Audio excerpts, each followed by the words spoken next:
I was a ranger in Yellowstone for about 18 years. I retired and moved to the Pacific Northwest in 2016, but I still visit Yellowstone often and remain friends with many of my former colleagues. This encounter happened during the fall of 2008 near Canyon Village on the north side of the Grand Canyon of Yellowstone, right off the Grand Loop Road, Route 89. It was nighttime around 8 p.m. when my wife noticed something unusual while driving our car down Highway 89 heading towards West Thumb Geyser Basin, also located near Canyon Village. The area between Roosevelt Arch and West Thumb Geyser is very remote at night, with only 2 gas stations for light along the Grand Loop Road, one at each end approximately 10 miles apart from each other, in addition to small clusters of campgrounds. Anyway, as we're driving through the north entrance gate into Yellowstone National Park, we both saw a beige-colored 4-legged animal running alongside our vehicle next to an empty trailer hitch on the back of a blue pickup in front of us. The animal was keeping pace with our vehicle and ran like a dog or a coyote, but it was much larger than either one. I would estimate that it was at least the size of a German Shepherd, but it had a long snout, more like a coyote, and its fur also looked different than either a dog or a coyote's. From what we could see in the darkness, the creature's fur appeared to be coarse like that of a wolf. The most unusual thing about this animal is that it appeared to be running on its hind legs only, sort of like how a human would run, interchanging between 4 and 2 legs. It didn't seem to be using its front legs at all, at least for part of the time. It would also change, and it was running at a loping gait like wolves do when they run. Its front hind legs were longer than most quadrupeds would be, and we were both wondering why we had not seen this animal before since it was so large, and we do travel through the area frequently. We never saw anything like it again after that night. Also, since I am an avid hunter of big game animals, I know what every animal in Yellowstone looks like, especially the 4-legged mammals and some birds. This creature wasn't any of those things.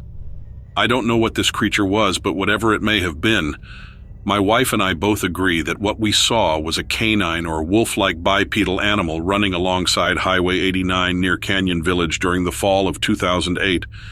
The fact that it could interchange between 4 legs and 2 legs at its own whim is impressive and terrifying. And I think what disturbs me most about the story is that whatever animal we saw that evening clearly was not a natural inhabitant of Yellowstone National Park. Also, my father shared an interesting experience that coincides with what happened to me. He used to work as a park ranger in the early 1970s at Canyon Village in Yellowstone National Park. And one night while working the night shift, he saw a very large bipedal animal cross in front of his patrol car that he simply could not identify. He described it as being similar to a human, but much larger and covered in black, shiny fur. This occurred in the same general area where I had my encounter. My father retired several years ago and moved to Florida.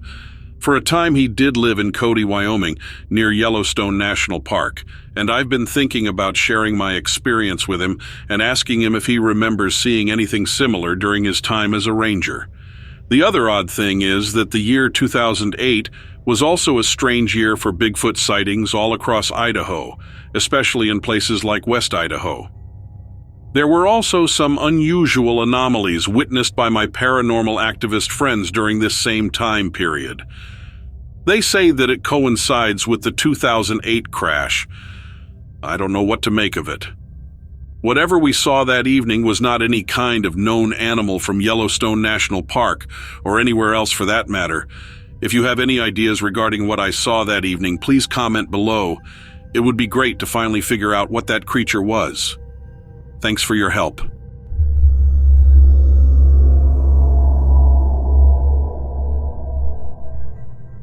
In the wake of a week following a bewildering event, my attempts to reconcile what unfolded that fateful night have proved impossible. Growing up in the suburbs of New York, I always preferred the straightforward reality of my accounting job over fanciful stories. That was until my encounter in the wilderness that has left me questioning my reality. Years ago, I adopted hiking as a form of stress relief. It is an escape from the mundane of everyday life, looking at numbers in exchange for a backpack and a tent once in a while. Although I am city-born and bred, I found solace in the quiet of the forests and predictability of the wilderness. The sound of nature has a rhythmic pattern that is comforting, a contrast to the noises of my urban life. All this was before that one fateful encounter which stands as a stark reminder that the world may hold secrets far beyond our comprehension. Just over a week ago, I had an encounter I'm still struggling to process. I'm not normally the type to get spooked, but this experience was different, very different. The first hint that something was off was the smell. I was camping out in a secluded part of the Adirondack Mountains when this pungent odor overwhelmed me.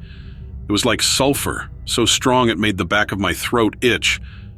I thought maybe it was just the smell of the natural sulfur springs nearby, but it was too intense and, well, out of place. Before the encounter, I'd been out on a week-long solo hiking trip. The plan was to do some wildlife photography, nothing more. The night before the incident, I'd set up my camp near a dense thicket of trees by a small creek. I was familiar with the area, having visited it multiple times over the years. Everything had been peaceful, normal, until that smell hit me. As the odor got stronger, I started to hear rustling sounds around my camp. Thinking it was just a deer or maybe a raccoon, I decided to ignore it and try to get some sleep. But the sounds grew louder, the sulfur smell stronger, and I knew something wasn't right. Then, out of the darkness, this thing stepped into the small circle of light provided by my campfire. Its height was striking, easily 6 feet tall, maybe more. The first thing I noticed was the head. It was somewhat similar to a horse, elongated and demonic-looking, like some kind of bizarre goblin creature out of a horror film. The eyes were the next thing that caught my attention. They were glowing a terrifying red, which switched back and forth to a piercing yellow. The body was a blend of various creatures, yet all merged together in a way that was seamless, in a terrifying sort of way. It had hocked legs, and its body resembled some sort of lizard, covered in dark brown and black scaled skin. Skeletal structures protruded in odd angles along the creature's exterior, giving it an appearance akin to wearing an exterior skull. Its back was crowned with what looked like the wings of a bat, folded tight against its body. The creature didn't do anything, not at first.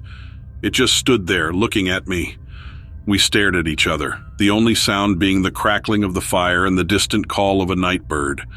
It felt like an eternity, locked in this staring contest with this thing.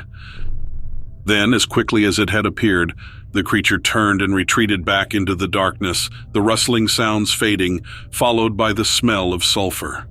In the aftermath, all that remained was a faint glow from its eyes in the darkness and a disturbed peace. I have been hiking and camping all my life, and I've seen my share of wildlife and the occasional stray dog. But this was different. This creature wasn't anything I could identify, nor anything I've ever heard of. I don't know what it was, where it came from, or why it was there. All I know is what I saw, what I smelled, and the unsettling feeling that stayed with me long after it was gone. I'm not sure if you've ever heard of a creature like this, but any insight you might have would be appreciated. I'll read your comments.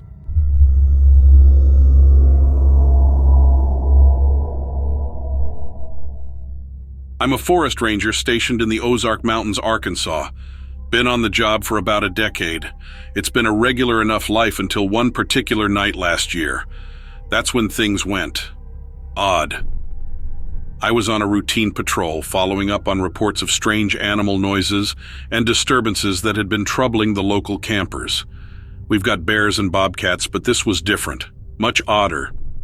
The first strange thing I noticed was an eerie silence that had settled in. No night critters making their usual noise. Felt like even the wind was holding its breath. Second, I found traces of unusual scat and prints, bigger than any native animals. Third, the forest trees. Those were damaged, broken, but not like normal storm damage. While the Ozarks are no stranger to storm damage, the trees I came across that night were different. They were not just knocked down, they were splintered, shredded. They looked as if something had torn through them, something big and powerful. More than that, the damage was high up, much higher than any bear could reach. It was as if a tornado had swept through, but only in a narrowly defined path. The sight was uncanny, and it chilled me more than the night air. That's when I saw it. The moon was full, providing enough light to see something massive ahead. It stood about 6 feet tall. Its body was shrouded in black feathers, obscuring most of it. As I approached, it unfurled wings, large and bat-like, stretching wide across the forest floor. As the creature spread its wings, I could see how incredibly large they were, almost equal in size to its body. The moonlight filtered through the black, leathery material, casting an eerie glow on the forest floor. They seemed less like wings you'd find on a bird, and more like those you'd associate with bats, with visible veins and joints. I could hear a slight rustling of leaves and twigs under the creature's size and weight. The wings' sheer size and the sight of them opening up, filling the quiet forest with their presence, was an image that's been seared into my memory. Its face, or rather, the lack thereof, was the part that really threw me off. No discernible facial features, just 2 large, reflective red eyes that glowed ominously. I froze, heart hammering against my ribcage as those eyes locked onto mine. In that stillness, it was incredible how the eyes held my attention.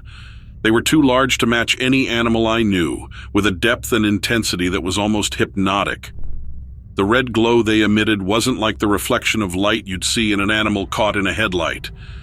Instead, they glowed with an internal luminescence, reflecting off nothing, staring back at me with an awareness that was terrifying. It was as if they were seeing right through me. I could almost feel their gaze on my skin, raising goosebumps and causing a cold shiver to run down my spine. In the immediate aftermath, I scrambled backwards. Once I broke away from its gaze and stumbled back, I managed to pull my radio from my belt and call for backup. The signal was staticky and weak, just like my own shaken voice as I tried to describe what I'd seen. The eyes, the wings, the splintered trees, how do you put that into words? By the time my fellow rangers arrived with their headlights illuminating the scene, all that remained were the massive prints. The impressions were deep and large, much like the owner who'd left them behind. And though the creature had vanished, a faint otherworldly screech still echoed around us, a chilling reminder of the encounter. Ever since then, I've been plagued with nightmares of those glowing red eyes, of massive wings stirring up the forest floor. The encounter affected me more than I'd like to admit. The nights that followed were restless, haunted by dreams of large, glowing red eyes watching me from the dark corners of my room. Each sound in the night would set my heart racing, recalling the echo of massive wings in those eyes. I'd wake up in cold sweats, the image of the creature etched into my mind. I filed for a transfer soon after, wanting to get away from the forest and the memories it held. However, the slow grind of bureaucracy has left me stuck here, my request for transfer lost in a sea of paperwork. Meanwhile, every night spent here feels like a countdown, a dreaded anticipation of another encounter.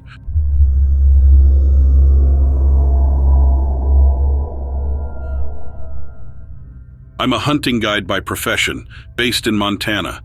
Never thought I'd be writing in about something like this, but here we are. Last Tuesday, I was leading a group through the Yellowstone National Forest. We were tracking elk. Nothing out of the ordinary for that day, just going through the motions of explaining tracking signs and showing the group how to spot the fresh tracks and droppings. Around dusk, we started noticing a few odd things. Firstly, the forest was too quiet. Now, I've been in the woods enough to know that when it gets that quiet, something's not right. Then the stench hit us. Not just wet dog, but something else mixed in, like the smell of garbage that's been sitting in the hot sun, with a weird hint of sulfur. We stumbled upon this creature next. I say stumbled upon because I wouldn't believe it if I hadn't seen it myself. It was massive. I'd say somewhere between 7 to 9 feet tall. The moonlight made its black and brown fur glisten, muscles rippling under the skin as it moved. It had a hump on its back, and a massive body that made me think of those bodybuilder types, all wide shoulders and big chest. But what really stuck with me was the face. It had a snout like a German shepherd but broader, and I could see a double row of teeth, fangs really, that shone in the moonlight. The ears were pointy, reminded me of a Doberman pinscher. It had a demonic look to it, and the eyes, they were the worst part, glowing faintly in the dark. The encounter felt surreal, like something out of a horror movie. I've been hunting for the better part of 3 decades, but this thing scared me. I felt a cold rush of fear, my heart pounding in my chest like a jackhammer. The creature seemed to be as surprised to see us as we were to see it. It let out this low, guttural growl before it took off into the woods.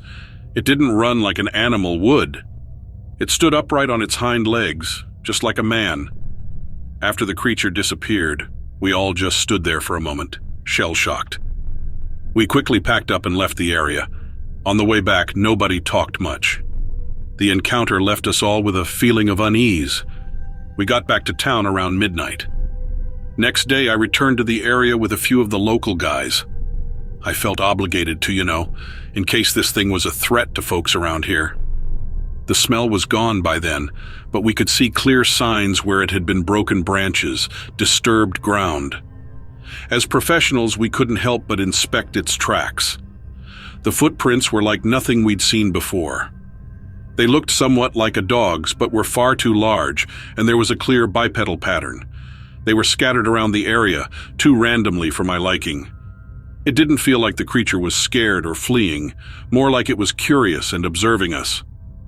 The tracks led to a dead elk nearby. It was ripped apart and the smell of blood was overwhelming. The way it was killed, it seemed more savage than any natural predator I've come across.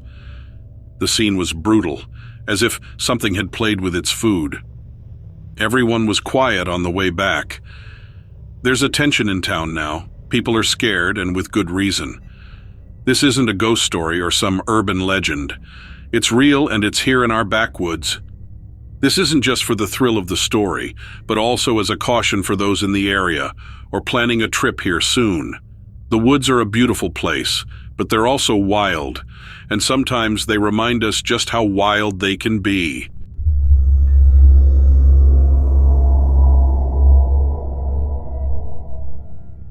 I'm a trucker by trade. I've been driving big rigs all across the United States for nearly 20 years now. My story is not about your usual sighting on the highways, though. It's something different, something I can't explain. I was on a run from Nevada to New Mexico, hauling a load of construction supplies.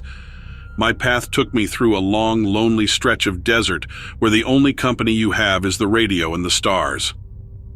About halfway into the route, it was already late. The only light came from my truck's headlights and the faint shimmer of the stars above. I decided to stop for a bit, stretch my legs, and get some fresh air. Now, I've been on the road long enough to pick up on when something's off. That night, there was this unsettling quiet. Not your usual desert silence, but a heavy, absolute hush that sends shivers down your spine. Then I noticed this awful smell, like rotten meat and burnt hair, real strong.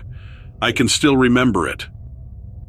Out of nowhere, I saw this figure standing about 100 yards from my rig, staring right at me. This creature was tall, between 6 and 10 feet, I'd reckon, and its eyes, damn, those eyes were yellow, like 2 pieces of glass catching the light of a harvest moon. Now, I've seen a lot of things on the road, but I've never seen anything like this. This creature looked like it came straight out of a Jurassic Park movie, half human, half dinosaur, standing upright like a man but with a head more like a lizard's. I could see the outline of big black claws in my headlights. I won't lie, I was scared. This thing gave off a vibe that I will describe as pure evil. My heart was pounding so hard, I swear I could hear it in my ears. But I couldn't look away from those damn eyes. Then as quickly as it appeared, it was gone. One moment it was there, the next it just vanished as if swallowed by the night. I was left there, heart racing, with only the silent desert as a witness. Once I felt sure the creature had disappeared, I took several deep breaths, trying to steady my trembling hands. The desert had returned to its usual state, a desolate expanse bathed in moonlight, but I could still feel a lingering sense of unease, like the echo of a scream in an empty house. I decided I couldn't stay out there any longer. Clambering back into the cab of my truck, I started up the engine. Its usual comforting rumble now felt like a lifeline to reality, a soothing counterpoint to the uncanny silence that had descended moments before. As I resumed my journey, I kept glancing in the rearview mirror, half expecting to see the creature's yellow eyes or its towering silhouette in the distance. The high beam from my headlights seemed feeble in the vast darkness of the desert, providing scant reassurance against the terror that had taken hold of me.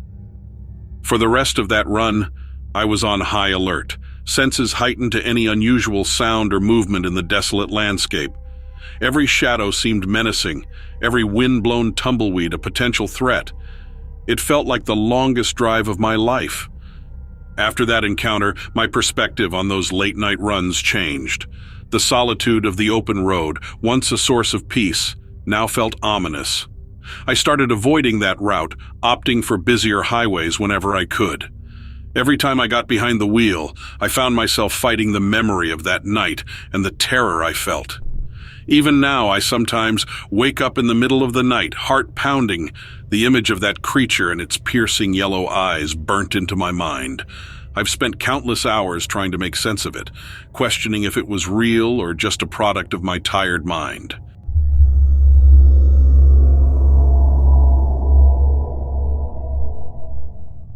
I was a volunteer firefighter when those really bad wildfires hit Northern California. I'm actually from Idaho, but they flew me and some of my friends down there to help out because the blaze was so out of control. It's just unimaginable destruction and made me really sad to see all the homes and neighborhoods totally destroyed. They had us camping a good distance away from any of the fires, and every night someone was on watch and radio. We were always on high alert because, with the change of the wind, miles could easily turn into minutes. I had been there for a week, maybe a week and a half. We had just pulled a 15 or 16-hour day and we were finishing up dinner, so probably close to 11 or 12 at night. This guy Casey comes running over and tells us to follow him to the back of camp. I mean, back of camp is generous because that group had maybe 25 or 30 tents. We followed him over to near the train tracks and he was yelling about a weird sound he'd heard while taking a smoke. I couldn't hear anything, and neither could anyone else, but Casey was never like this. He was super chill and never made a big deal about anything. I think he was an English teacher or something at one point. I didn't know him super well. I had only worked with him once before. He ran down the train tracks. It was getting dark, but the fires were keeping it somewhat light out, so you could still sort of see what was happening. There was an overall glow to the situation. Casey had a pretty big head start on us, and we soon lost him in some trees up ahead. It was sometime right around then when the wind decided to change. The fire got to us quickly, but you see, the thing is, the fire was there way too fast. It should have taken an hour at least to make the distance that it did, but somehow all of a sudden everything was blazing. The trees, the grass, the wood of the railroad tracks. I saw that the metal of the railroad tracks was also on fire. None of this was normal. Everything was happening too fast. We were surrounded on every side by walls of fire, and it was closing in on us. I looked up, and the flames were above us too. I thought I was imagining it at first, but then Nancy, the other lady on the team, started yelling through the roar of the fire. "Do you hear that?" It was a strange cross between a hiss and a hum. It was deep and at the same time high-pitched. I could feel it under my skin. The fire brightened up where Casey had disappeared. The ground began to rumble, and I realized the hissing was coming from below. A giant sort of fireball exploded upwards in front of us. The fire around us grew lower, except for in front of us where it grew even brighter. I saw what looked like the outline of a person deep in the fire. I thought it was Casey, but the closer I looked, the stranger it appeared. It was hard to tell, but it was probably 7 or 8 feet tall. There was no way someone could withstand that heat either. It was impossible. The shrieky humming grew louder, and I realized the creature was running towards us. Its front limbs were long swinging until it got closer, and then it felt like it was reaching. I dove out of the way. The flames were trailing with it.